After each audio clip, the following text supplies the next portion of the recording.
네, 우리는 지금 이런 성도 되게 하소서라는 주제로 사도행전 말씀을 우리가 함께 나누고 있습니다. 첫째 주에는 위로의 사람이라고 일컬어지는 바나바를 통해서 우리에게 주시는 하나님의 놀라운 음성을 들었습니다. 둘째 주는 자신의 장벽을 뛰어넘으면서 그렇게 자신의 삶을 하나하나 헤쳐나가는, 그리고 하나님 앞에 놀랍게 또 새로운 삶을 기대하며 소망하는 에티오피아 내시의 이야기를 함께 나눴습니다. 그리고 지난주에는 이방인 로마 백부장이었던 이 사람, 이 고넬료라고 하는 사람의 믿음에 대한 이야기를 나눴습니다. 특별히 자기 혼자 믿고 있는 그런 상황 속에서 하나님께서 어떻게 그를 인정하시고 용납하시고 또 그에게 베드로라고 하는 또 사도를 이렇게 보내주시면서 그의 어떤 기대에 응답하시는지, 여기에 대한 귀한 말씀을 나눴습니다. 오늘은 그 마지막 시간으로 아굴라와 브리스길라라고 하는 사람들의 이야기를 나누고자 합니다. 지금 우리가 함께 나눴던 사람들은 사도행전에서 썩 그렇게 유명한 사람들이 아닙니다. 그러나 이들과 함께 하신 하나님에 대한 귀한 말씀을 함께 나누고자 합니다. 특별히 치열한 경쟁 사회를 살면서 인생의 여러 가지 어려움과 위기 상황에 놓여 있는 우리들에게 하나님께서 어떠한 희망을 품게 하시는지를 함께 나누고자 합니다. 특별히 뒤에 희망이라고 하는 글씨가 같이 있어서 조금 마음에 더 감동이 됩니다. 트리나 폴러스라고 하는 여자 작가가 있습니다. 이 사람의 우화 중에 꽃들에게 희망을 이라고 하는 책이 있습니다.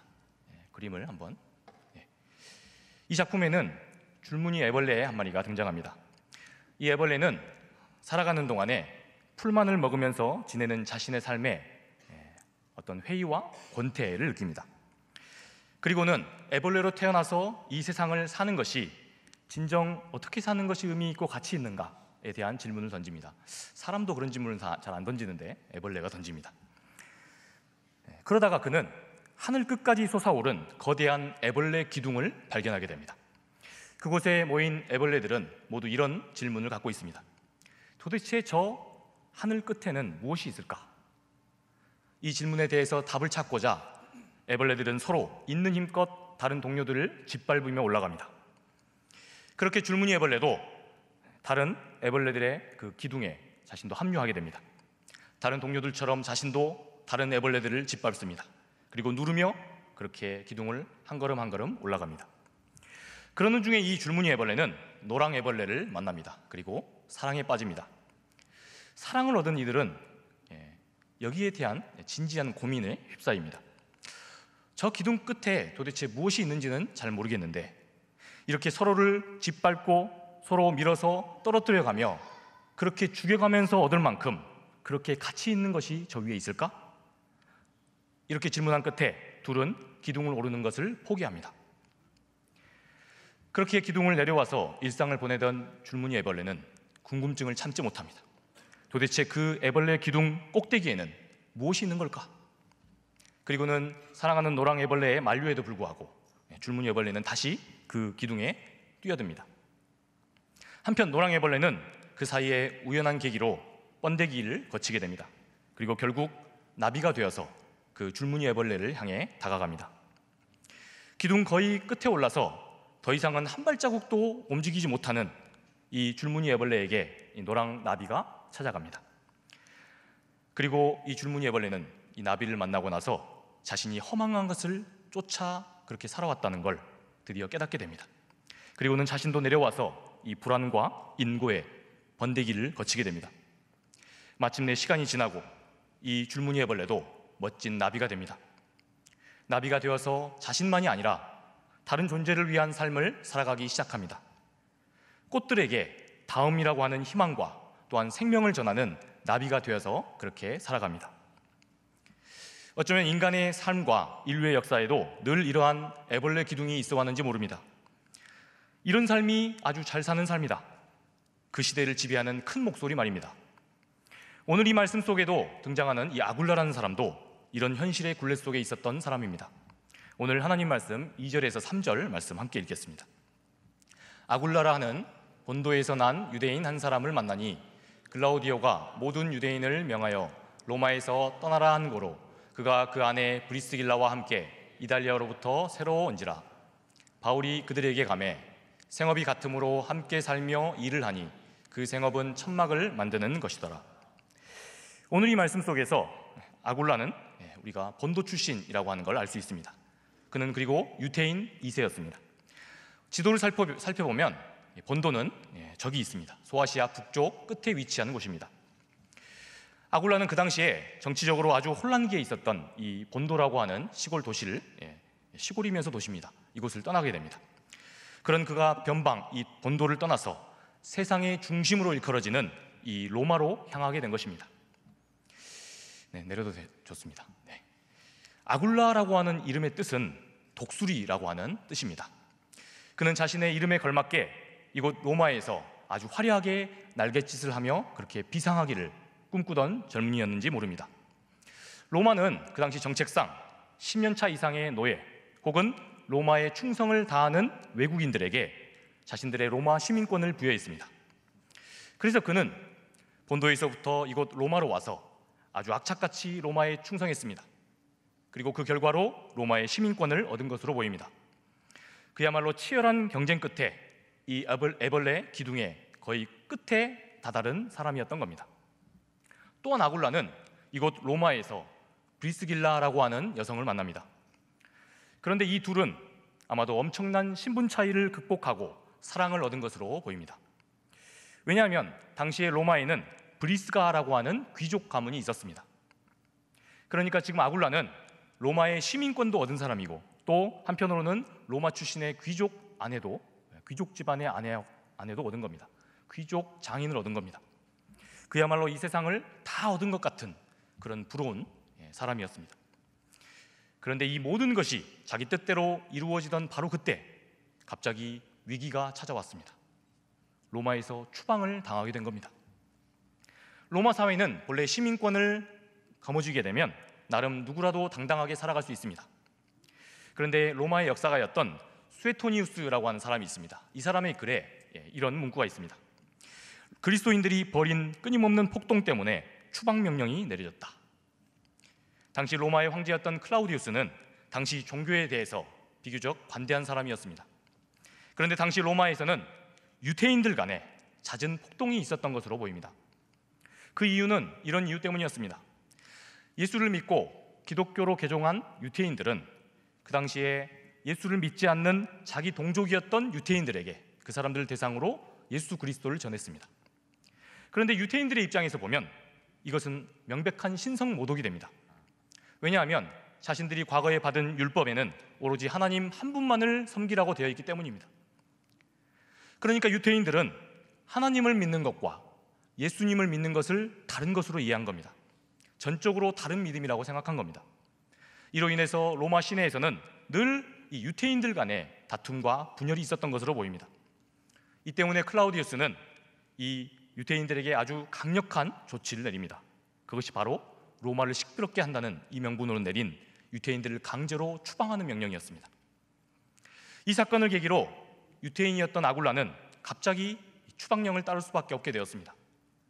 하루아침에 회사가 부도가 나듯이 아굴라의 삶의 모든 기반은 그리고 터전은 빼앗길 수밖에 없었습니다.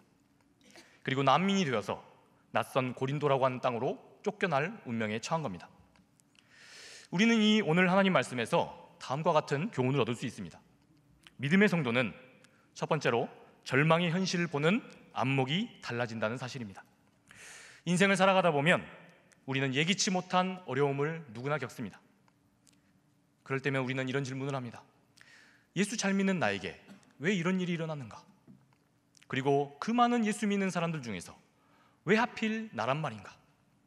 그리고 왜 우리 가정이란 말인가? 그런데 우리가 가만히 생각해 보면 나라고 해서, 내게라고 해서 그런 일들이 일어나지 않으리라는 법이 없습니다. 믿음의 사람들도 어려움을 다 겪습니다. 예수 믿고 살아도 불의한 사고로 여러 가지 절망하는 일들이 생깁니다. 이런 상황이 되면 우리는 낙심하고 평상심을 잃습니다. 우리 자신을 지탱하고 우리의 마음을 지켜내기가 참으로 어려워지는 겁니다. 대부분의 기독교인들은 이런 상황을 만나면 이렇게 질문합니다. 하나님, 혹시 제가 하나님 앞에 무슨 잘못한 일이 있습니까? 그래서 저에게 이런 끔찍한 심판을 내리신 겁니까? 제가 무슨 죄를 지어서 하나님 이런 어려움이 찾아온 걸까요? 그런데 여러분, 아닙니다. 꼭 그래서만이 아닙니다. 내 죄 탓도 아니고 하나님의 섭리가 있음에도 불구하고 우리가 도무지 이해할 수 없고 우리가 이해하기 어려운 일들이 생기는 경우가 우리의 인생에 분명히 있습니다. 그렇다면 이러한 현실로부터 우리는 무엇으로 우리 자신을 지킬 수 있겠습니까? 그것을 붙들면 인생이라는 것 이렇게 제대로 산 것이다 라고 이야기하는 이 세상을 지배하고 있는 바로 그 큰 소리겠습니까? 치열한 경쟁 끝에 얻은 소유와 또 권력, 우리가 가지고 있는 화려한 스펙들, 이런 것들이 우리를 이런 위기 상황에서 지켜줄까요? 결코 그렇지 않습니다. 이런 것들로 만약 해결될 문제라면 그것은 삶의 절체절명의 위기도 아닙니다. 아굴라가 처한 위기는 지금 삶이 뿌리채 흔들리는 그런 위기였던 겁니다. 황제의 이 추방 명령이란 아굴라 개인은 도무지 어찌할 수 없는 명령이었습니다. 로마의 시민권이야 자신이 노력하면 언제든지 얻을 수 있는 거였습니다. 그러나 로마를 떠나라는 이 황제의 명령은 유대인인 아굴라 입장에서는 어찌할 수 없는 문제였기 때문입니다. 유대인인 자기 태생을 어떻게 자기가 바꿀 수 있겠습니까? 그리고 그렇다고 해서 황제에게 저항하면 어떻게 됩니까? 남는 것은 죽음뿐입니다. 그렇게 놓고 보니 그동안 내가 악착같이 얻어왔던 그 명성과 또한 자신의 소유는, 그 모든 기반은 모두가 허망한 것이었음을 아굴라는 알게 되었습니다. 사랑하는 아내, 그토록 지켜주고 싶은 아내 브리스길라 역시 유대인인 자신의 운명으로는 도무지 지킬 수 없는 형편이 되었습니다. 이 막막한 상황 속에서 아굴라의 마음을 지켜줄 수 있는 건 지금 아무것도 없습니다. 도대체 이런 상황 속에서 아굴라는 어찌해야 한다는 것입니까? 이런 상황 중에 이 아굴라가 믿을 수 있는 것은 단 한 분, 하나님뿐이었습니다. 사방이 막혀 있다고 해도 하늘은 뚫렸다고 이야기하지 않습니까? 마음이 무너져서 아무것도 붙들 것이 없을 때 바로 그때 이 아굴라를 붙드신 존재가 있었습니다. 그것이 바로 하나님이었습니다. 아굴라의 이 무너진 마음을 유일하게 지켜줄 수 있는 존재, 아굴라가 자기다움을 잃어버리지 않게끔 끊임없이 그와 늘 함께 하셨던 그 하나님이었습니다. 저항 혹은 절망과 체념, 아굴라가 선택할 수 있는 이런 선택지들 사이에서 그나마도 막연하게 이 아굴라가 붙들어 볼 만한 그 존재가 하나님이었습니다. 지금 이 어려움 속에서 아무 말 없이 침묵하고 계시는 것만 같은 바로 그 하나님이었습니다. 믿음이 없는 사람들이야 다른 무슨 선택지가 그에게 있겠습니까? 그냥 재수가 더러워서 나에게 이런 끔찍한 사건이 벌어진 거구나, 그렇게 비관하고 그렇게 체념할 시간만이 기다리고 있을 것입니다. 여러분, 그러나 믿음이 있는 사람은 다릅니다. 믿음이 있는 사람은 하나님께 이 상황을 놓고 질문할 수 있습니다. 여러분, 하나님께 질문한다는 것은 무슨 의미입니까? 비통한 이 심정으로 울부짖고 부르짖는 나에게 하나님께서 막연하게나마 응답하실 것이라는 간절한 기대를 해볼 수 있다는 겁니다. 그러니 우리가 어려운 상황을 만났을 때 우리가 가질 수 있게 되는 바로 이 믿음이야말로 성도가 가질 수 있는 가장 큰 특권입니다. 성도가 이 믿음을 가지고 우리 하나님께 기도하고 물으면 우리의 극단적인 이 상황은 하나님께 하나의 질문이 됩니다. 그리고 마침내 신실하신 하나님은 어떠한 방법으로든 그 믿음의 사람에게 반드시 그 대답이 되어주십니다. 세상 누구도 몰라주는 그 고통을 나 혼자 외롭게 이 고통을 끌어안고 있다라고 그렇게 생각했습니다. 그런데 이 내 문제를 지금 나와 함께 끌어안고 계신 바로 그 하나님을 만나게 되는 겁니다. 슬퍼하는 나에게 하나님이 자신 본인이 그 대답이 되어주신다는 겁니다. 이런 사람이 하나님께 받을 수 있는 가장 확실한 응답은, 그리고 가장 큰 응답으로 받는 변화는 바로 용기입니다. 지금껏 그 문제가 나 혼자 감당하고 있을 때는 너무나도 컸습니다. 그래서 마음이 무너지고 자신의 평상심을 유지할 수 없었습니다. 도무지 나 자신을 지탱할 힘조차 없었던 겁니다. 그런데 하나님이 나와 함께 하신다라고 하는 이 확신 중에서, 그 확신 중에 거하게 되는 사람이 달라지는 것은 바로 용기입니다. 피하고 싶은 이 상황에서, 이 문제를 직면해서 다시 내가 살아갈 용기와 소망을 얻는 것입니다. 지난주에 우리는 이방인 백부장 고넬료에 대한 말씀을 들었습니다. 그는 자신 주변에 아무도 하나님을 믿는 이가 없었습니다. 그런 분위기 속에서 자신이 이렇게 살아가는 것이 옳은지, 그가 믿는 하나님께 자신이 용납되고 있는지, 자신의 삶에 대해서 여러 가지 질문이 있었습니다. 그러나 아무도 대답해 주지 않는 고독과 씨름하는 사람이었습니다. 어쩔 수 없는 이 상한 심정으로 고넬료는 자신의 상황을 하나님께 아뢰입니다. 그랬더니 여러분, 무슨 일이 일어납니까? 하나님께서 그에게 가장 확실한 대답이 되어주셨습니다. 아주 뜻밖의 해결책으로 예수님의 수제자 베드로를 보내주셨습니다. 이것이 바로 믿음의 기적이자 말씀 속에서 만나는 하나님의 응답인 겁니다. 하나님께 이 현실을 믿음으로 내어 맡긴 오늘 본문의 아굴라는 무엇이 변했습니까? 현실을 먼저 그는 있는 그대로 받아들였습니다. 여기서부터 시작하는 것입니다. 그러면 이렇게 물을 수 있습니다. 그냥 그 아픔의 현실을 있는 그대로 체감하고 받아들이면 끝이라고? 이건 너무 잔인한 건 아닌가?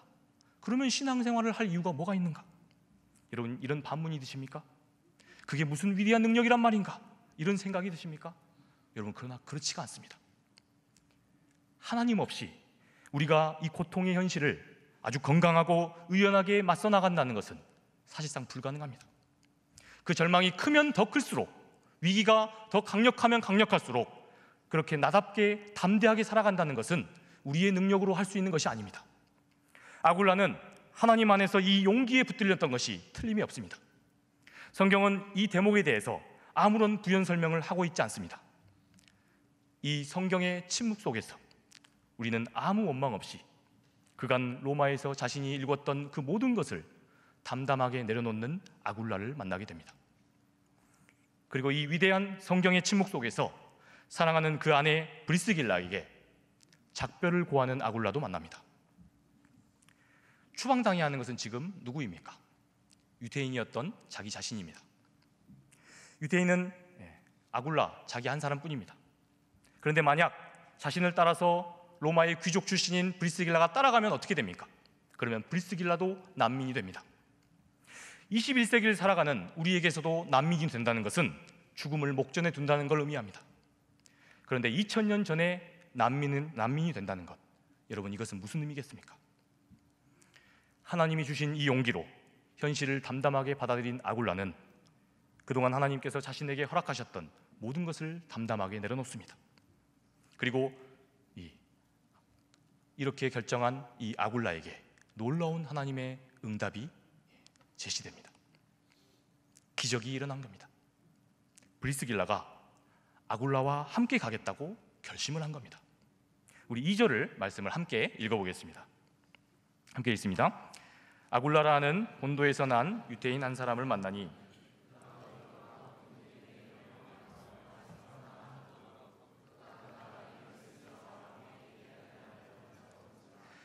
바울이 그들에게 가매. 로마법상 유대인이 아닌 브리스길라는 결코 추방될 수 없습니다. 그런데 침묵하던 말씀은 이 2절에서 브리스길라가 함께 떠났다라고 분명히 명시합니다. 그러니까 지금 전적으로 이 브리스길라가 의지를 가지고 선택했다는 겁니다. 이 짧은 언급 속에서 우리는 브리스길라의 결단이 있었다는 것을 주목해야 합니다. 브리스길라는 사랑하는 자신을 배려해서 자기 혼자만 난민이 되면 족하다라고 하는 사랑하는 그 남편, 이 아굴라를 따르게 된 겁니다. 로마의 귀족 신분을 포기하고 남편 아굴라와 함께 난민이 되는 운명을 선택한 겁니다. 위기 앞에서 사랑으로 자신을 배려하는 이 남편 아굴라를 어찌 떠나보내겠습니까? 또한 자기를 따라 난민이 되어도 좋다라고 하는 이 귀족 출신의 여인, 이 여인을 아굴라는 또 어찌 사랑하지 않을 수 있겠습니까? 우리는 이 하나님 말씀을 통해 위기와 환난 속에서 역설적으로 위대한 사랑을 경험케 하시는 놀라운 하나님을 바라보게 됩니다. 이 아름다운 러브 스토리를 오늘 하나님 말씀은 2절에서 이렇게 표현합니다. 이달리아로부터 새로 왔다. 여러분 잘 보십시오. 이달리아로부터 새로 왔다. 이 말씀에서 여러분들은 로마에서 추방당한 비참한 난민의 절망과 체념이 느껴지십니까? 말씀을 묘사하는 이들의 모습은 비참하게 쫓겨난 난민의 모습이 아닙니다. 이 말씀 속에서 우리는 하나님의 인도하심 안에서 희망이 부풀어 그리고 행복한 미래를 기대하고 있는 사람들, 그 행복한 미래를 기다리고 있는 두 젊은 부부를 만납니다.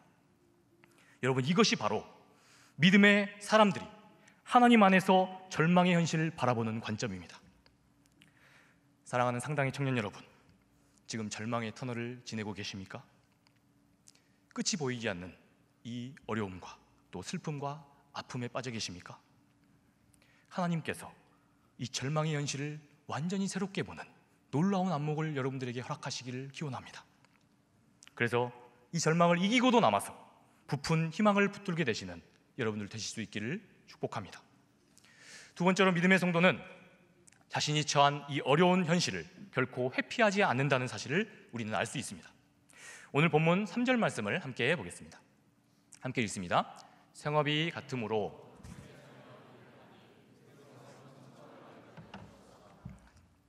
앞서 언급했듯이 아굴라는 유태인이었습니다. 유태인들은 생존을 위해서 반드시 자신의 부모로부터 한 가지씩 직업 교육을 받습니다. 그러니까 아굴라는 이 어린 시절에 천막을 만드는 일을 아버지로부터 배운 겁니다. 그래서 고린도에 정착한 아굴라는 먹고 살기 위해서 천막을 만들게 되었습니다. 이 과정에서 아굴라는 바울을 만나서 그의 복음 전파 사역을 돕게 됩니다. 말씀을 준비하면서 저는 이 구절을 깊이 묵상해 보았습니다. 우리가 앞서 살펴본 대로 아굴라는 믿음의 눈으로 이 현실을 전혀 새로운 안목으로 보았습니다. 하나님 안에서 그렇게 놓고 보니 그나마 다행히도 살아갈 소망이 그에게 생긴 겁니다. 그러나 이제는 그가 과거에 추구했던 로마의 시민으로서의 화려한 삶은 이제 사라졌습니다. 그저 먹고 살기 위해서 자신이 어쩔 수 없이 해야 될 일, 바로 이 천막을 만드는 일, 그것도 난민이 되어서 그 일을 감당해야만 했습니다. 천막을 만들며 자신의 시간들을 보내고 있는 그 아굴라는 도대체 무슨 생각을 하며 지냈을까? 원하던 로마에 있었더라면 처가 식구의 덕이라도 보았을 텐데 추방당한 난민으로 지금 천막이나 만들고 있는 그런 인생이 되었습니다. 저는 신방하는 중에 난민이 된 이 아굴라처럼 원치 않는 그런 처지에 놓여있는 하나님의 믿음의 청년들을 만납니다.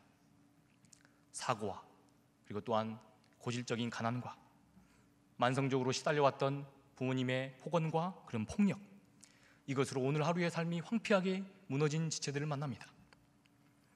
모두가 자신이 원해서 그런 일을 겪을 리가 없습니다. 어떤 지체는 부모님의 도움을 받으며 그렇게 취업하고 또 무난하게 결혼합니다. 그러나 어떤 지체는 오늘도 먹고 살아가기 위해서 천막을 만드는 일을 해야 합니다. 하기 싫어도 월세와 생활비를 마련하기 위해 알바를 해야만 합니다. 당장 생계를 위해서 오늘도 꿈꾸던 그 멋진 미래를 무기한 연기해야만 합니다. 우리 각자에게도 이런 아굴라와 같은 이 천막일처럼 그런 운명과도 같은 굴레가 있습니다. 아무도 대신해 줄 수 없는 바로 자기만의 천막이 있습니다. 이것이 진짜로 감당하기가 무거운 이유가 따로 있습니다. 이것을 감당하면서 이런 질문이 드는 겁니다. 내 인생 이렇게 허망하고 허무하게, 그렇게 무의미하게 이런 일들만 하다가 그냥 끝나는 것인가? 내 생을 낭비하고 있다는 이것이 주는 무의미함과 싸워야 하기 때문입니다. 인생에서 이보다 더 힘든 싸움이 어디 있겠습니까? 그러나 이러한 형편과 처지로 낙심한 젊은이에게 우리 주님은 이런 말씀을 하십니다. 아굴라는 오늘도 천막 일을 했다라고 말입니다. 기약이 없이 감당해야 하지만 언제까지 계속해야 할지 모르는 이 천막 만드는 일을 결코 멈추지 않았다라고 이야기합니다. 이렇게 해서 무엇하느냐고 끊임없이 물을 수 있지만, 체념하고 그렇게 절망할 수 있지만 결코 피하지 않았다라고 이야기합니다. 이런 아굴라에게 하나님께서는 어떻게 응답하십니까? 너무나도 무의미해 보이는 이 천막을 만드는 그 자리에서 하나님은 만나주시고 그에게 응답하십니다. 유대인 아굴라는 이 천막을 만들면서 무슨 생각을 했을까요? 유대인들은 애굽에서 구원하신 하나님을 따라서 과거에 자신의 조상들이 광야로 향했습니다. 하나님의 약속을 따라서 아무것도 붙잡을 것이 없는 바로 그 광야, 그곳에서 난민처럼 살았던 겁니다. 그곳의 절망적인 그 광야, 여기서 하나님은 다름이 아닌 천막, 즉 하나님의 성막을 통해서 그곳에서 계속해서 말씀하시고 명하셨습니다. 그곳에서 백성들은 하나님 안에 음성을 들었습니다. 하나님께서 그들을 만나주셨습니다. 내가 너의 인생을 끝까지 인도하리라. 그렇게 하나님이 천막을 칠하시면 치고 걷으라고 하시면 걷었습니다. 그리고 마침내 그렇게 인도하시는 대로 약속하신 그곳, 약속의 땅 가나안에 들어갑니다. 광야에 펼쳐진 그 천막은 아굴라의 조상 유대인들에게 바로 그런 의미였습니다. 무의미하게 여기던 바로 그 천막, 이 천막을 만들던 아굴라도 바로 그 광야에서 만나는 하나님을 지금 만나고 있었던 겁니다. 피하고 싶던 이 고린도에서의 난민 생활, 그리고 천막을 만드는 그 광야의 자리가 알고 보니 하나님을 만나고 있는 바로 그 자리였던 겁니다. 하나님은 이처럼 우리가 마치 버려져서 방치된 것처럼, 그런 존재처럼 여겨져 있는 현실 속에서, 바로 그 자리에서 우리가 피하지 못해서 마지 못해 하고 있는 그 알바의 자리에서도, 그 광야의 인생에서도 우리에게 역사하십니다. 그리고 그 자리를 피하지 않는 믿음의 사람들에게 새로운 약속과 소명을 주십니다. 우리 사도행전 18장 18절을 함께 읽겠습니다. 함께 읽습니다. 바울은 더 여러 날 머물다가 형제들과 작별하고 배 타고 수리아로 떠날새 브리스길라와 아굴라도 함께 하더라. 바울이 일찍이 서원이 있었으므로 갱그라에서 머리를 깎았더라. 아멘. 이들 부부는 지금 추방당해서 원치 않는 난민이 되었습니다. 그러나 하나님은 그 절망의 자리에서 소명을 주십니다. 자신들에게 전에 계획도 없었던, 로마에서 화려한 삶을 살 때는 전혀 기대하지 않았던 바로 그 복음 전도자의 그런 삶을 새롭게 선택하게 됩니다. 그전까지 로마에서 추구하던 성공과 출세가 아니라 바울을 따라서 하나님의 사랑을 전하는 그 위대한 일, 이 일을 위해서 바울과 함께 에베소로 떠납니다. 인생의 무의미와 이 절망이 교차하는 그 광야의 자리에서 역설적으로 인생의 구체적인 소명을 찾게 된 것입니다. 사랑하는 상당의 청년 여러분, 원치 않는 광야를, 그 고통의 터널을 지금 지나가고 계십니까? 그래서 지금 서 계신 그곳이 너무너무 지긋지긋하십니까? 그래서 하루라도 빨리 피하고 싶으십니까? 아닙니다. 하나님께서는 지금 우리가 피할 수 없는 그 광야에서 여러분들을 만나주시고 여러분들에게 새로운 소명을 주시고자 하시는지 모릅니다. 사랑하는 믿음의 청년 여러분, 그렇다면 우리가 한번 고민해 봅시다. 주님께서 여러분이 담대하게 피하지 않고 맞서기 바라시는 바로 그 여러분들만의 천막을 만드는 일은 무엇입니까?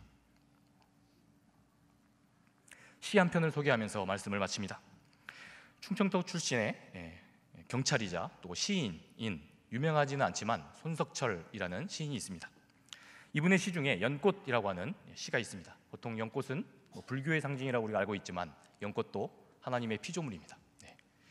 제가 이 연꽃이라는 시를 한번 읽어보겠습니다. 생물의 주검, 온갖 오물들, 부패로 질펀하게 흔들리는 늪속일망정, 인내의 뿌리 깊디 깊게 받고 넌 얼마나 바보 같은 용서의 가슴 가졌길래 그토록 곱게 웃을 수 있느냐. 여러분, 연꽃은 가장 더럽고 지저분하다고 여겨지는 바로 그 늪에서 가장 화려하게 꽃을 피웁니다. 어쩌면 우리 청년들이 놓인 자리가 바로 우리가 헬조선이라고 비관하는 바로 그 비참한 늪과 같은 곳일지 모릅니다. 그러나 믿음의 눈으로 현실을 보았을 때 바로 이 늪지대는 우리 하나님께서 이 자리에 모인 여러분 세대를 가장 화려하게 웃게 하시고 아름답게 꽃 피우실 최적의 장소이자 현실인지 모릅니다. 사랑하는 믿음의 청년 여러분, 눈을 들어 여러분들이 처해 있는 이 자리, 광야를 들여다보십시오. 바로 끝없이 펼쳐져 있는 그 광야의 터널을 지나가고 계십니까?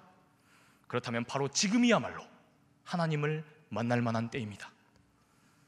바라기는 우리 믿음의 상당 청년 여러분 모두가 절망에서 소망으로 인도하시는 하나님의 놀라운 사랑과 그 은혜를 체험하실 수 있기를 주님의 이름으로 축복합니다.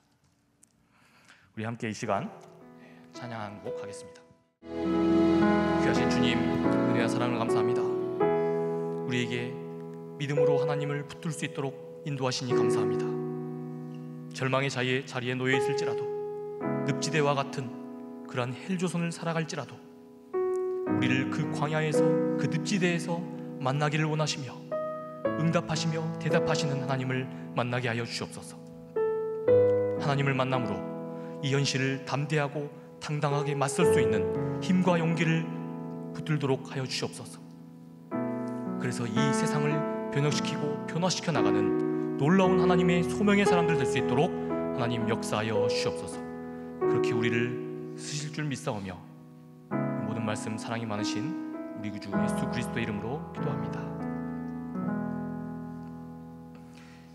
이제는 우리 구주 예수 그리스도의 은혜와 하나님 아버지의 크고 극진하신 사랑하심과 성령의 광야에 처해 있을지라도 그곳에서 만나주시고 붙드시며 다시금 살아갈 용기와 담대한 믿음, 그리고 우리가 구체적으로 해나가야 할 그 소명을 허락하시는 귀한 성령님의 그 은혜가 이 자리에 모여서 이 헬조선, 이 한국의 현실, 우리 각자의 처해 있는 현실을 하나님의 놀라운 역사로 변혁시켜 나가기를 간절히 소망하는 이 자리에 모인 우리 모든 상당의 청년들 머리머리 위에 지금부터 영원토록 함께하옵시기를 간절히 축원하옵나이다.